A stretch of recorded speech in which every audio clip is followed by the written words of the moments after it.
What's up, guys? Derek, more plateaued.com. Today we're going to be talking about plateauing on the middle of a muscle growth phase. So I did a video in the past on why swapping compounds is pointless and how once homeostatic mechanisms have basically built up in the body to the point where you're not going to build any more muscle mass, trying to, swap out, EQ for nandrolone for this, swap your primo for masteron for this. It's just kind of like beating a dead horse at that point. You're not going to trick the receptors into thinking there's some, it's not used to the drug. It doesn't even care what drug it is. It is activated by these drugs and produces, effects in tissues in response to whatever the drug is. It's not like it becomes, worn down and gets used to the drug. We've seen that androgen receptors do not downregulate with use. They upregulate at first. And even if they do downregulate later, it is a homeostatic mechanism in place and has nothing to do with the compound in question inherently downregulating it. So swapping from, like I said, swapping from D-bol to anandrol or nandrolone to tren, it's not like you trick the body and re-upregulate the androgen receptors after, homeostatic mechanisms have already been in place to prevent you from growing more. At that point, there's only a couple things that can be done. And if I was to go back in time, instead of beating the dead horse and hurting my health long term once I'd plateaued, these are some things I should have done instead of swap two toxic compounds that I didn't even want to use in the first place, but thought I had to because gurus on the internet talk about how you need to swap compounds at week 8 or else you don't get any more gains. And this is what I thought all the time because I heard this and I did that and I severely regret it. And this is what I would have done instead of that. I would have stayed on the same compounds if I was to continue. These would be the compounds that have proven to, build the same amount of muscle and not, have a fucking stop working at week 8 because that's just stupid. First thing would have been an option. Let's just say hypothetically I plateaued. I was eating 4,000 calories a day. I'm at week 8 and I'm on testosterone and nandrolone or something. I don't know. Let's just say that as an example. Or I'm on testosterone and primobolan.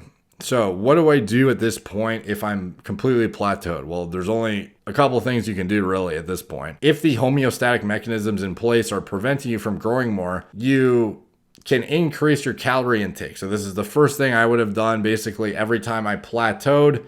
Instead of looking at my drugs and swapping to something stupid and, gonna fuck me up more like tren or something like that, I would have increased my calorie intake by another 100 to 200 calories per day and then reassess to see if it would be enough to kickstart the gaining phase more and, continue my progress. And I, would probably follow this through until size and strength gains plateaued again. And basically I would continue doing this until my calorie intake was just resulting in body fat gain. Once you start accruing way too much body fat relative to your diet, you know that something's off. You know that you are either eating too much is one thing, but the most notable issue that you run into is if you're increasing your calorie intake very, minorly, and you're just gaining almost what appears to be pure fat at that point and no additional muscle tissue. That's where increasing your calories is no longer a viable option to increase, growth further.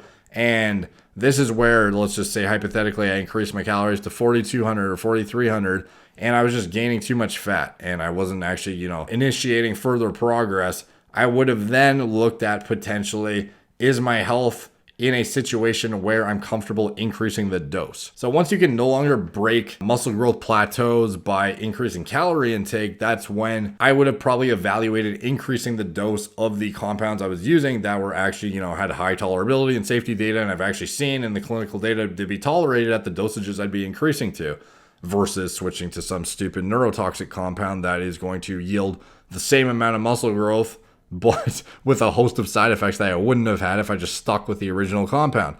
So I'd probably taper up the dose at that point slowly if the calorie intake bumping just wasn't working. So this could be, I'd probably do like 50 to 100 milligrams a week. On top of that would have been my approach. And I'd probably milk all the growth I could out of that until my next plateau. And just like, tapering up weights in the gym or calorie intake in the kitchen, I treat dosages the same if I was to go back and, bodybuild again. And I would basically rinse and repeat this process where I basically increase calorie intake until I'm getting to a point where I'm just gaining fat. And then I would, really pull back at that point. And or after that point, I would look at evaluating if I'm in a position to increase my dose or not of the same compounds that I know are, have a way better safety profile than swapping to something stupid and further causing deleterious outcomes to my health. So you have to keep in mind though, the more you increase these things, the more your body's going to fight back. So this is why I always recommend milking the most you can out of any incremental change in your plan. So whether this be fat loss and making sure you've actually plateaued before you cut calories further, or if you're, milking muscle gain out of a calorie incremental bump, all these things, or milking the gains out of a incremental dosage bump is something I would have done too personally. And this is something I wish I knew way back in the day before I delved into this stuff, because it would have saved me a lot of unnecessary stress. There was a lot of times I just, swapped to a compound that I didn't need to, bump the dose way too much, way too soon, bump my calories by like 500 calories when I only needed to increase by half a cup of rice or something.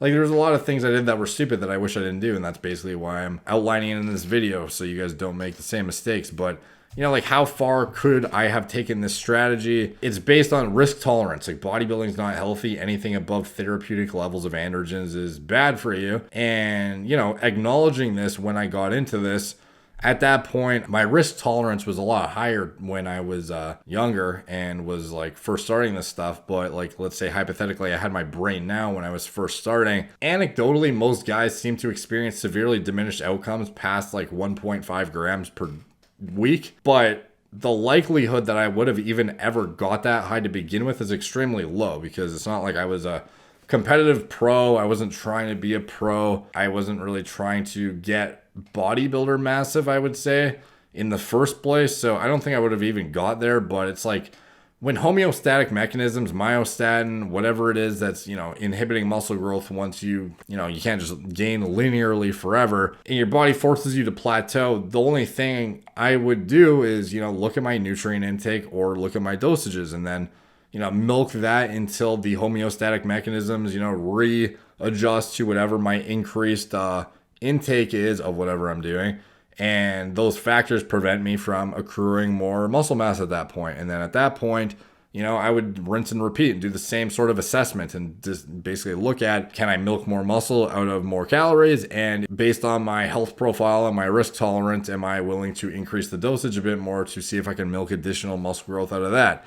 So, I know some guys who go as high as they'll start at TRT dosages and slowly taper up to 2 grams of gear per week over the course of as well as a taper up to 5,000 calories over the course of, several months. They start super low and they basically just titrate their entire, the volume in the gym, the food in the kitchen, the drugs. It's all, dose dependent and increased based on these homeostatic mechanisms. Once they plateau, they, look at increasing one of these things relative to whatever their needs are and whatever their body can handle and their own, risk tolerance at the time. So I also know guys who look great who never go over HRT dosages, and what you deem overkill will be based at the end of the day on your own health markers and your own goals. So for me, this is just the approach I would have taken back in the day.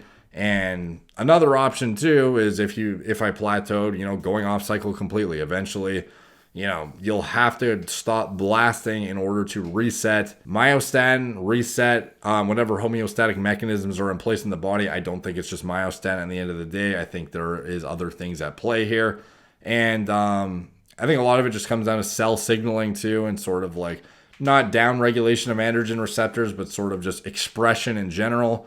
And it doesn't really matter. At the end of the day, we know what happens. I don't really need to find out exactly why it happens. I just know it does. So how am I going to combat that? I would, either look at increasing my food, increasing my drugs if I can handle it, if it's within my, health, whatever sort of willingness I am to how far I'm willing to push that. And then also just coming off, because that's, the most obvious way to reset things.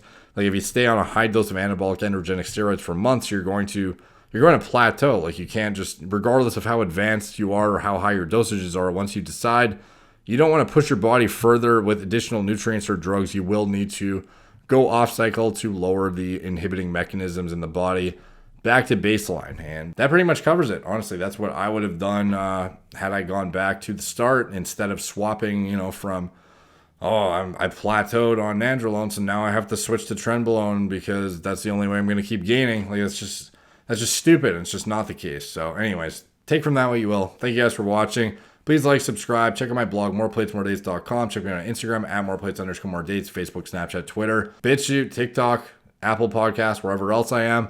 First link in the description is my mailing list for More Plates, More Dates, and I highly recommend you sign up for that anytime I post a video that is, you know, something I justify as good enough information to be in written format as well, because the articles take me like 10 times as long to write, but they're super polished and professional and concise and have subsections with a table of content separating them. They have all the clinical citations in them for you guys to reference, for you guys to look further at what I'm discussing. And it's not just me rambling. It's like my ramblings, you know, split up into very, very palatable sections. And if you want to go look into something further yourself, I don't ever link the studies I reference in my videos anywhere. So there's a lot of incentive to sign up for that list too, because you can actually see the data I'm referring to yourself and go look into it, you know, for your own further research. So highly recommend you guys do that. Thank you guys for watching. Talk to you soon.